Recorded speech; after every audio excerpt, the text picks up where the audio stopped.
జై శ్రీరామ్. శ్రీమాత్రే నమః. శ్రీ గురుభ్యో నమః.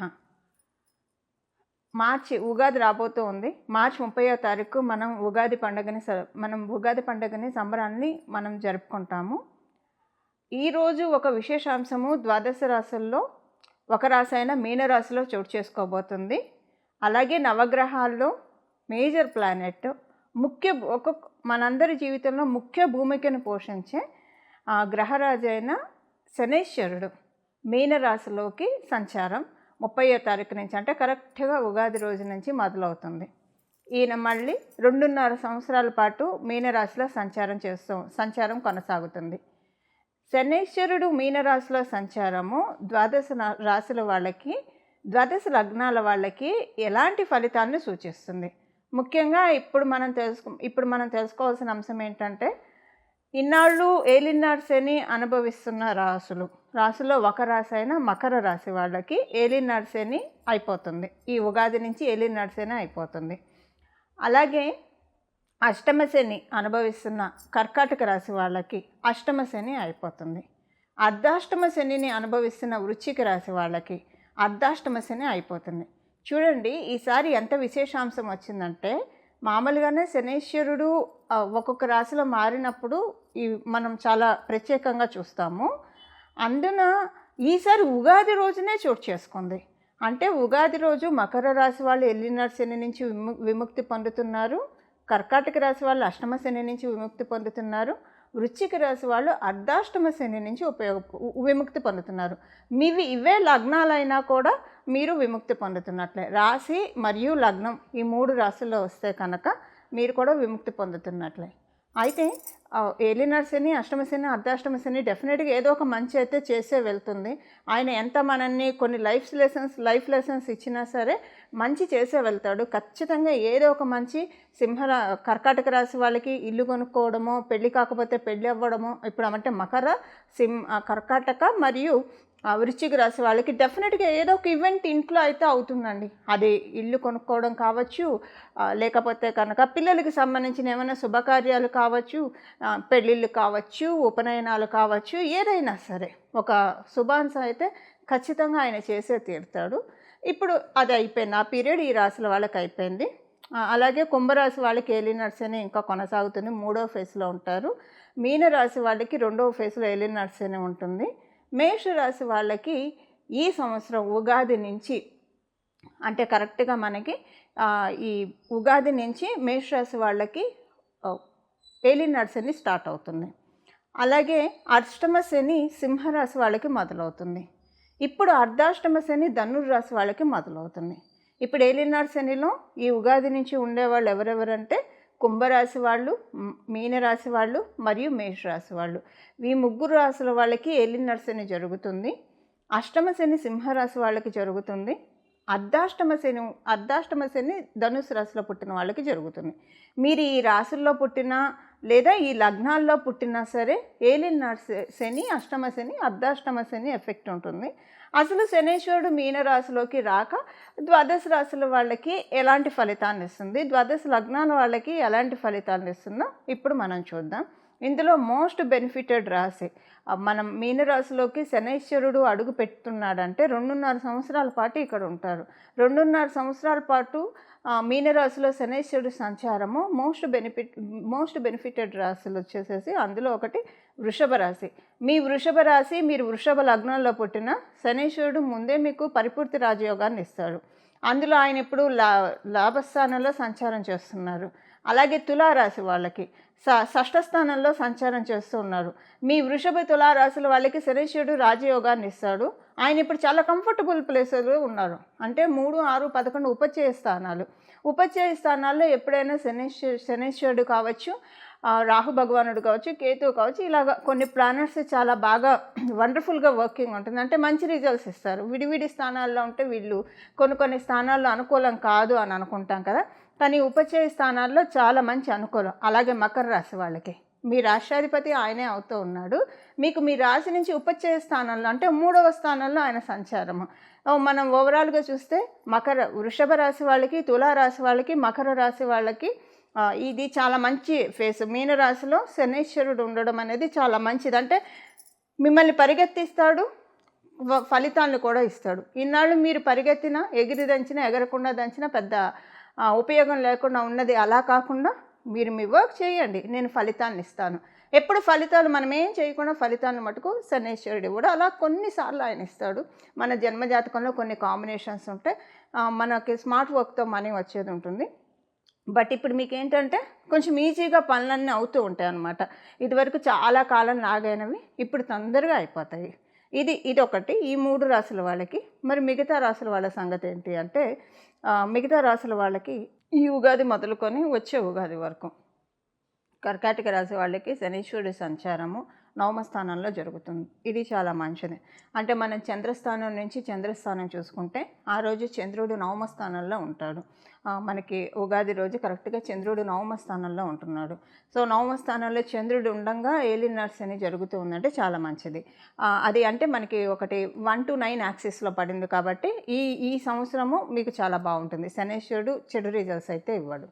అలాగే వృశ్చిక రాశి వాళ్ళకి కూడా పంచమ స్థానంలో జరుగుతుంది.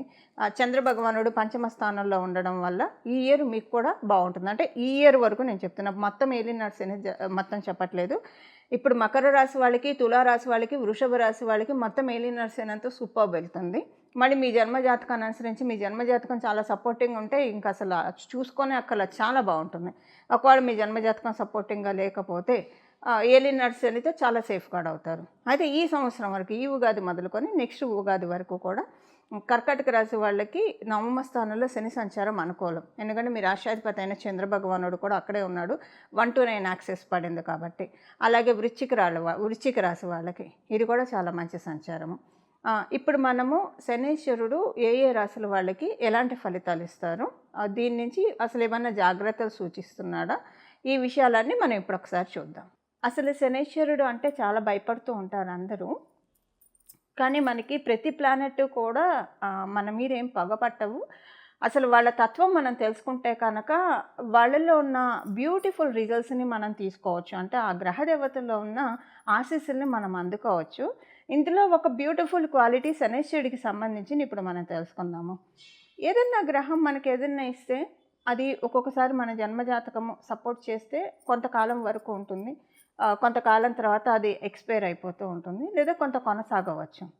కానీ శనీశ్వరుడు ఎప్పుడైనా ఒకసారి వరాన్ని అనుగ్రహించినా, లేదా ఆయన ఒకవేళ మనకి శిక్షణనిచ్చినా అది చాలా కాలం ఉంటుంది. ఎందుకంటే ఆయన ఇవ్వడం కూడా నెమ్మదిగా ఇస్తాడు, దీర్ఘకాలికంగా ఇస్తాడు. మీకు ఉదాహరణకి చెప్తే శనీశ్వరుడు ఏదైనా రోగాన్ని ఇచ్చాడంటే అది ఇంకా ఒక పట్టాన తగ్గనివే. అంటే శనీశ్వరుడు ఇచ్చే రోగాలు అంటే ఆయనే రోగాన్ని ఇస్తారని కాదు. ఇప్పుడు షుగర్ ఇలాంటివి అయితే వేరే వేరే గ్రహాలు ఇస్తాయి మనకి. అంటే నేను మీకు అర్థం కావడానికి చెప్తున్నాను. ఏదైనా ఒక రోగం ఇప్పుడు షుగర్ ఇలాంటివి వస్తే వాటిని మనం కంట్రోల్ చేసుకోవడమే కానివ్వండి, దానికి మనకి తగ్గడం అనేది ఉండదు. జస్ట్ కంట్రోల్లో ఉంచుకోవడం వరకే మన చేతిలో ఉంటుంది. షుగర్ కావచ్చు, బీపీ కావచ్చు. అంటే ఇవి ఇప్పుడు శనీశ్వరుడు ఇస్తాడని కాదు, జస్ట్ అది మనకి వేరే వేరే గ్రహాలు ఇచ్చినా నేను మీకు అర్థం కావడానికి ఎగ్జాంపుల్గా చెప్తున్నాను. సో ఇలాగా మనకి ఏదైనా ఒక రోగం వస్తే చాలా కాలం అలా ఉన్నట్టు, ఎవరికైనా రోగం వస్తే ఇలాంటివి వస్తే కనుక చాలా కాలం ఉన్నట్లు, శనీశ్వరుడు ఇచ్చే యోగము అసలు అవయోగమైనా సరే యోగమైనా చాలా ఎక్కువ కాలం ఇస్తాడు. ఆయన ఇవ్వడంలో పీనాస్థానం చూపించడు, అది దండించడంలో అయినా పీనాస్థానం నిష్పక్షపాతంగా నిష్కర్షగా దండించేస్తాడు ఆయన. అలాగే ఆయన వరాలు ఇవ్వాలనుకున్నా సరే చక్కగా ఇస్తాడు ఆయన. అంటే చాలా కాలం మన దగ్గర ఉండిపోతుంది. ఇప్పుడు శనీశ్వరుడు ఎవరికైనా చాట్లో బాగా ఉంటే డెఫినెట్గా వాళ్ళకి గవర్నమెంట్లో మంచి పొజిషన్, లేదా పాలిటిక్స్లో మంచి పొజిషన్ ఇలాంటివి ఆయన ఇస్తాడు. అది కూడా దీర్ఘకాలికంగా ఏదైనా వ్యవస్థలో ఎవరైనా కొనసాగుతూ ఉన్నారు అంటే కనుక ఖచ్చితంగా వాళ్ళకి వాళ్ళ వెనక శనీశ్వరుడు బ్లెస్సింగ్స్ ఉంటేనే అలా కొనసాగుతారు.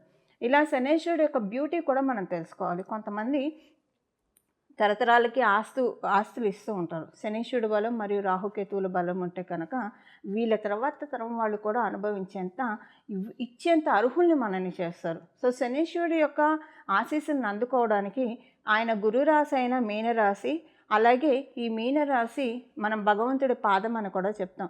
విష్ణుమూర్తి పాదము, అమ్మవారి పాదము, వెంకటేశ్వర స్వామి పాదము, రుద్రుని పాదము. ఈ మీనరాశి అంటేనే పాదాన్ని సూచిస్తుంది. ఎవరి పాదాన్ని? మన పాదాన్ని కాదు, పరమాత్మ యొక్క పాదాన్ని.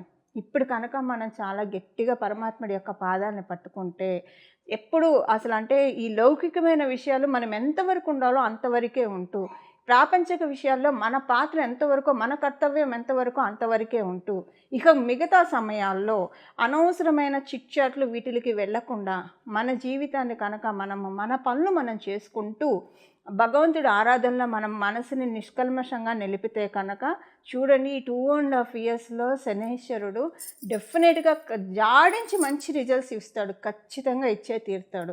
కర్మకారకుడు. ఇప్పుడు మనం చేసే కర్మలన్నీ కూడా మనల్ని బ్యాలెన్స్ చేసే టైం. అంటే వ్యయ స్థానం 12వ స్థానం. ఈ వ్యయ స్థానంలో వ్యయం అంటే ఏదైనా మన పాపకర్మలు వ్యయం అయిపోవడమే.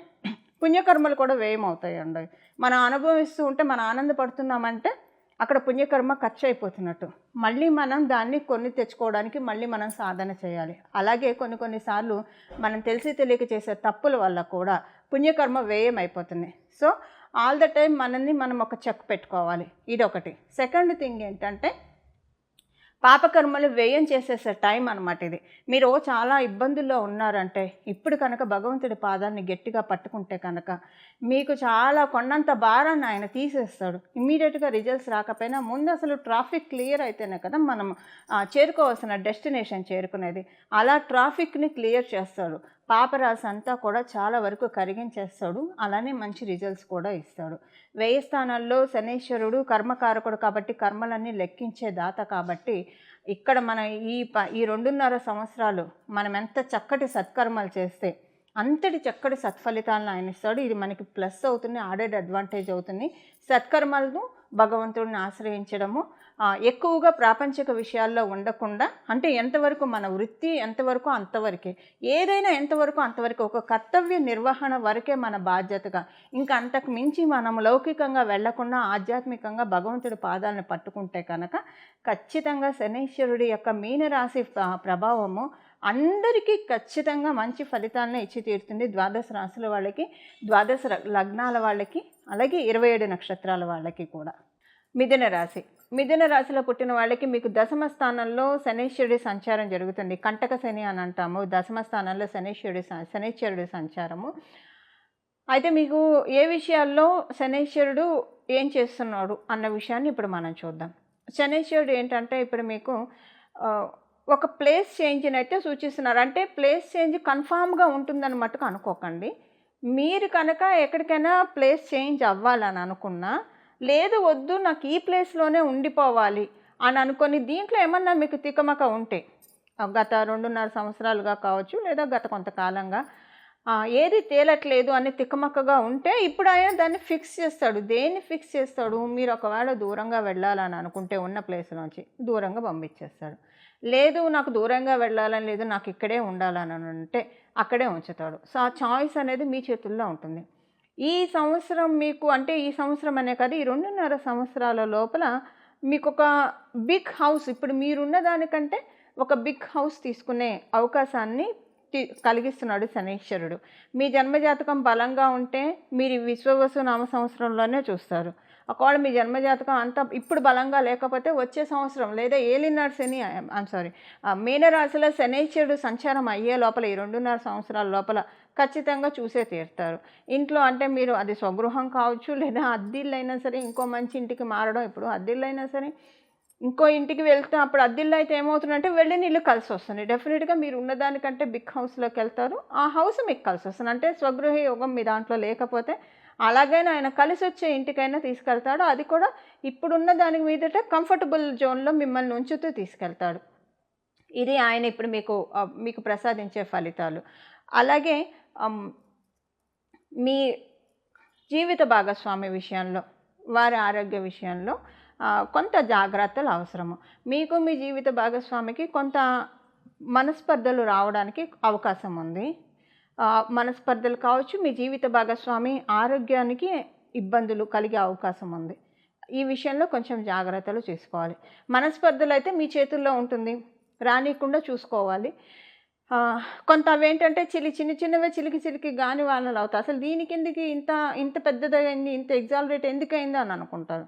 అలాగే మీరు బిజినెస్ చేసేవాళ్ళైనా, వ్యాపారస్తులైనా సరే చాలా జాగ్రత్తగా ఉండాలి. ఇప్పుడు వ్యాపారస్తులకి ఎలా ఉంటుందంటే కొంత మీకు చాలా అవకాశాలు వచ్చినట్లే వచ్చి వెనక్కి వెళ్ళిపోయే అవకాశం ఉంది.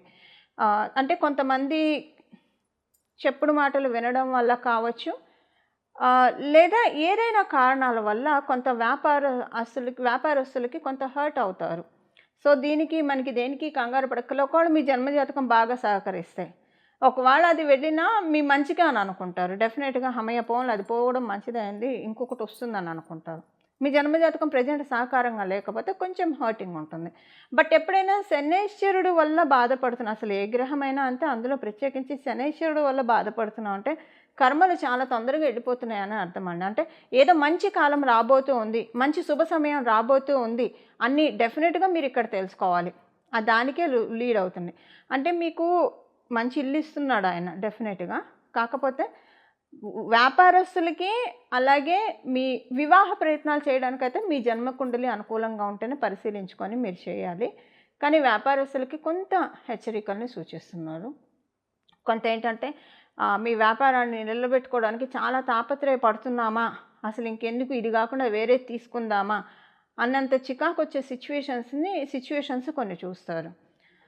అది లేకపోతే కనుక మీకొచ్చే అవకాశాలన్నా కొంతమంది తన్నుకుపోతారు గద్దలాగా. ఈ రెండిట్లో ఏదో ఒకటి చూస్తారు. ఈ విషయంలో కొంచెం చూసుకోవాలి. అంటే కొంచెం అటెన్షన్ పే చేయాలి. కొంత ప్రతిరోజు కూడా ఇప్పుడు మనం తెలుసుకోబోయే పరిహారం చేసుకుంటే మినిమం వాటి నుంచి తప్పించుకోవచ్చు. బట్ మీ జన్మజాతకం బలంగా ఉంటే ఎక్కువగా చూడరు. మీ జన్మజాతకం బలంగా లేకపోయినా సరే మ్యాక్సిమం ఎక్కువగా చూడరు, కానీ ఒక 30-40% ఎఫెక్ట్ ఉంటుంది అది.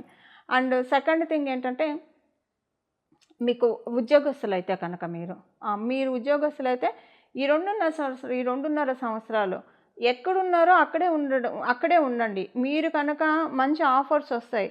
మీరు కనుక పొరపాటున కానీ ఆ ఆఫర్స్‌కి టెంప్ట్ అయ్యి వెళ్లారు అంటే అక్కడ మీకు చాలా ఇబ్బందులు ఫేస్ చేస్తారు. అందువల్ల కొంత చూసుకోండి. ఇది మళ్ళీ మీ జన్మజాతకాన్ని అనుసరించి ఉంటుంది. మీ జన్మజాతకం బాగా ఉంటే కనుక, ఉద్యోగ స్థానం మార్పును సూచిస్తూ ఉంటే కనుక అప్పుడు ఇది ఎఫెక్ట్ ఇవ్వదు. అంటే మీరు మారితే మేబీ ఒక నెల, 2 నెలలు అబ్బా! అనవసరంగా మారానేమో, ఏంటి ఇక్కడ ఇలా ఉంది అని అనుకుంటారు. తర్వాత అంతా నార్మల్ ఉంటుంది. అసలు మీకు మారినందుకు రిగ్రెట్ ఉండదు. మీ జన్మజాతకం అనుకూలంగా లేకపోతే కనుక కొంత మీకు అనవసరంగా మారానేమో, అక్కడే బాగుంది కదా, ఇక్కడికొచ్చి ఇలాగ ఇరుక్కుపోయాను, అడకత్తెరలో పోక చెక్కలాగా ఇలా రకరకాలుగా అనుకుంటారు. అయితే ఎందుకు మారాల్సి వస్తుందంటే, ఒకటి మంచి ఆఫర్ వచ్చి, రెండవది మీకు వర్క్ స్ట్రెస్ ఎక్కువ అవుతుంది. ఇక్కడ మీరు తెలుసుకోవాల్సింది ఏంటంటే, మీరు ఎక్కడున్నా ఈ 2.5 ఇయర్స్ వర్క్ స్ట్రెస్ కొంత ఉంటుంది బాగా. కానీ మరి అలా వర్క్ స్ట్రెస్ ఇస్తేనే కదా ఆయన మీకు మంచి యోగాన్ని ఇచ్చేది. అందువల్ల కొంత వర్క్ స్ట్రెస్ ఉంటుంది. కానీ మీ జన్మజాతకం బాగుంటే దాన్ని ఎంజాయ్ చేస్తారు. ప్రస్తుతం మీ జన్మజాతకం బాగోకపోతే అప్పుడేంటంటే మీకు ఎలా ఉంటుందంటే, పక్కవాళ్ళ పని కూడా మీకే అసైన్ చేసి, మీ పని మిమ్మల్ని టార్చర్ పెట్టి, ఇది మీకు కొంచెం విసుగు అనిపిస్తుంది. బట్ కొంత ఉద్యోగస్తులు సంయమనం పాటించడము, అలాగే సహనం పాటిస్తే కనుక అసలు మీకు సూపర్బ్ ఉంటుంది ఉద్యోగస్తులందరికీ కూడా. ఎందుకంటే ఒక ప్లానెట్ ఒక ఎనర్జీని మనకి ఇస్తూ ఉంటే దాన్ని మనం రివర్స్ స్ట్రాటజీలో కనుక, అంటే దానికి రివర్స్ స్ట్రాటజీ అంటే కొంత సంయమనం పాటించడం, సహనం పాటించడం. ఏదైనా 4 రోజులు సర్దుకుపోయే పరిస్థితులే కాబట్టి అన్నీ అవే సర్దుకుంటాయి ఆటోమేటిక్గా. కానీ శనైశ్వరుడు వెళ్తూ మీకు మంచి ఉద్యోగ యోగాన్ని ఇచ్చి వెళ్తాడు. ఒక మంచి సింహాసనాన్ని ఇచ్చి వెళ్తాడు ఖచ్చితంగా. అదొకటి మీరు రాసి పెట్టుకోవాలి. మిథున రాశిలో పుట్టిన వాళ్ళు, మిథున లగ్నంలో పుట్టిన వాళ్ళు ఇది అప్లికేబిలిటీ ఉంటుంది. కాకపోతే అది ఇవ్వాలంటే ఇప్పుడు మనం ఒక ఉద్యోగానికి వెళ్ళామంటే ఇంటర్వ్యూ చేసి తీసుకుంటారు కదా, ఇంటర్వ్యూ చేసి సెలెక్ట్ చేస్తారు కదా. వాళ్ళు అసలు మనం ఫిట్టా కాదా అని ఎన్నో రౌండ్స్ ఇంటర్వ్యూలు ఉంటాయి కొన్ని కంపెనీస్లో అయితే. ఇప్పుడు ఇంకో కొన్ని మంచి పొజిషన్ ఐఏఎస్, ఐపీఎస్ అయితే వాళ్ళు అసలు ఎన్ని రౌండ్స్ ఆఫ్ ఇంటర్వ్యూలు చాలా ఉంటాయి. వాళ్ళకి అసలు సెలక్షన్ ప్రాసెస్సే డిఫరెంట్గా ఉంటుంది. సో అంటే ఎందుకు అంత మంచి పొజిషన్కి ఇవ్వాలంటే అవన్నీ ఉంటాయి. ఇప్పుడు ఇదంతా ఎందుకు చెప్తున్నానంటే, మీకు వచ్చే ఈ స్ట్రెస్ ఎందుకు ఉంటుంది? ఆయన ఇంటర్వ్యూ చేస్తున్నాడు మిమ్మల్ని, ఆయన మిమ్మల్ని పరిశీలిస్తున్నాడు, మీలో ఉన్న క్వాలిటీస్ని చూస్తున్నాడు. ఎందుకంటే ఇప్పుడు ఆయన పని ఏంటి, ఉద్యోగస్తుల విషయంలో మంచి సీట్ ఇప్పించడం, మంచి సింహాసనం ఇప్పించడం. ఎందుకంటే మీకు నవమాధిపతి కూడా అయ్యాడు కాబట్టి ఆయన మంచి అదృష్టాన్ని ఉద్యోగస్తులకి ఖచ్చితంగా ఇప్పించే తీరుతాడు ఆయన. కాకపోతే దానికోసం మీ వంతుగా మీరు చేయాల్సింది ఏంటంటే సహనం పాటించడం, సంయమనం పాటించడం. ఈ 2 కీ టు సక్సెస్ మీకు. ఇది మట్టుకు మర్చిపోకండి. ఎట్టి పరిస్థితుల్లో మీ సహనాన్ని కోల్పోకండి, సంయమనాన్ని కోల్పోకండి. ఖచ్చితంగా అంటే యాక్చువల్గానే మిథున రాశిలో పుట్టిన వాళ్ళు బాగా తెలివిగల వాళ్ళు ఉంటారు. సో ఎక్కడ ఎలా వ్యవహరించాలో తెలిసి ఉంటుంది. బట్ ఈ క్వాలిటీని ఇంకా మీరు అడాప్ట్ చేసుకుంటే కనుక సూపర్బ్ ఉంటుంది ఈ ట్రాన్సిట్. చూశారు కదండి, ఈ శనీశ్వరుడి సంచారము ద్వాదశ రాశుల వాళ్ళకి అలాగే ద్వాదశ లగ్నాల వాళ్ళకి ఎలాంటి ఫలితాన్ని ఇస్తుందో ఇప్పుడు చేసుకోవాల్సిన పరిహారం చూద్దాము. శనీశ్వరుడు మీనరాశిలో ఉండగా చేసుకోవాల్సిన పరిహారం ద్వాదశ రాశుల వాళ్ళకి వీరభద్రస్వామి వారి ఆరాధన. వీరభద్రస్వామి వారి దండకం చదువుకోవడం కావచ్చు, వీరభద్రస్వామి వారి అష్టోత్తరం చదువుకోవడం కావచ్చు, లేదా నేను ఒక నామాన్ని చెప్తాను, ఈ నామాన్ని బాగా స్మరించడం వల్ల కాలభైరవ స్వామి వారిని కానివ్వండి, వీరభద్రస్వామి వారి ఆరాధన కానివ్వండి, చాలా చక్కటి సత్ఫలితాలను వస్తుంది. మీన రాశి అంటేనే మనకి సహజ కాలపురుషుడు కుండలిలోంచి 12వ స్థానం, వ్యయ స్థానం. మన రాత్రిపూట మన నిద్ర సౌఖ్యం ఎలా ఉంటుందని సూచించే రాశి మనకి కాలపురుషుడు కుండలిలో నుంచి మీనరాశి. అలాగే ఎవరి రాశుల ప్రకారం వాళ్ళకి 12వ స్థానం సూచిస్తుంది. బట్ ఇది అందరికీ అప్లికేబుల్ అయ్యే రాశి కాబట్టి మీరు చూడండి, కాశీకి క్షేత్రపాలకులు వారాహి అమ్మవారు అలాగే కాలభైరవ స్వామి వారు కూడా కాశీ క్షేత్రాన్ని పరిరక్షిస్తూ ఉంటారు. మీరు శ్రీశైలం వెళ్తే శ్రీశైలంలో అక్కడ వీరభద్రస్వామి ఆలయం ఒకటి ఉంటుంది. అంటే మొత్తం ఓపెన్గా ఉంటుంది, అంటే ఓపెన్ కార్ లాగా ఓపెన్గా ఉంటుంది, చుట్టూ 4 గోడలు ఉంటే అక్కడ ఉంటాడు. అంటే కొన్ని క్షేత్రాల్లో క్షేత్రపాలకులు ఉంటారు. ఎందుకు ఉంటారు? రాత్రిపూట ప్రత్యేకించి ఉగ్రదేవి దేవతలు రాత్రిపూట ఆ క్షేత్రాన్ని కాపాడుతూ ఉంటారు, సంచారం చేస్తూ కాపాడుతూ ఉంటారు. శనీశ్వరుడు మీనరాశిలోకి వెళ్ళడం అంటే, మీనరాశి అంటేనే మనకి సహజ కాలపురుషుడు కుండలిలో నుంచి రాత్రిని సూచిస్తుంది, నిద్రాస్థానాన్ని కూడా సూచిస్తుంది. కాబట్టి అంటే ఇంకా చాలా ఉంటాయి, వన్ ఆఫ్ ద ఇది అది. సో ఈ సమయంలో కనుక మనము వీరభద్ర స్వామి వారిని కానీ లేదా కాలభైరవ స్వామి వారి ఆరాధన కానీ చేయడము, అలాగే కుక్కలకి వీలైతే ఆహారం పెడుతూ ఉండడము, ఇవి చేయడం వల్ల చాలా చక్కటి ఫలితాలు వస్తాయి. ఏలినాటి శని కావచ్చు, అష్టమ శని కావచ్చు, అర్ధాష్టమ శని కావచ్చు, శనీశ్వరుడు ఎవరిలో అయినా చూసేది ప్యూరిటీని మాత్రమే.